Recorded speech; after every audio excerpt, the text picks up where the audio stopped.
Executive Director of the charity Aliyah Return Center, Sea of Galilee behind me. I want to just share a little bit of inspiration as we wrap up, as we look with eyes filled with tikva, hope, into all that's going to happen. Who are we? Well, we have a voice, we have a vocation, right? And it is all the restoration of Israel.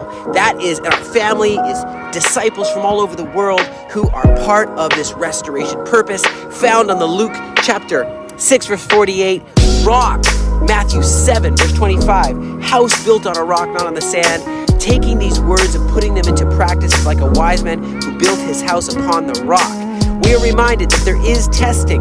However, our foundation is strong and we will persevere through any storms that come our way. We have some guiding principles, a few of them that we stand upon, all right, and that is that God has all authority. He is sovereign, He is supreme, He has all power, He is righteous, He's loving, He's good, He's holy, He's faithful, and His word is true, including His promises of the restoration of Israel. We also recognize that God's kingdom is bigger than we think, bigger than we realize. We are honored to work with all kinds of people around this country and around the world to fulfill His purposes.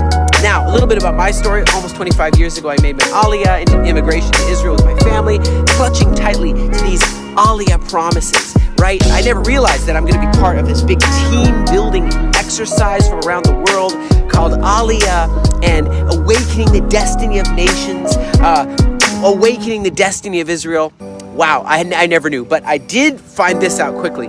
After you make your Aliyah, you realize, man, it's hard to live here. The hardest part for the millions and millions of Jewish people who come back here is the process called absorption, right? You got to be strong, you got to be determined, you got to have a pioneering spirit. Now, as we navigate the challenges of life, hands and feet, helping with this restoration process.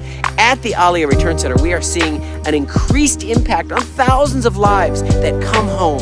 And as we achieve our goals that we set, we see that our charity is truly fulfilling its purpose to love God with all of our heart, soul, mind, and strength. That's fulfilling the Aliyah promises, the Aliyah prophecies, and love our neighbors ourselves. That's in unconditional love and in uncompromising faith, no matter who comes through our doors, right? We got to disciple nations to bless God, His land, and people. That's what we're here to do.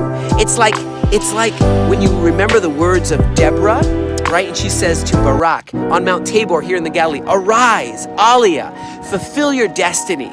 You hear the voice of a trumpet to Yochanan, come up here, Aliyah, ascend. We feel we're a call like that. We're a clarion call. We are helping people to not only come home, but to also ascend.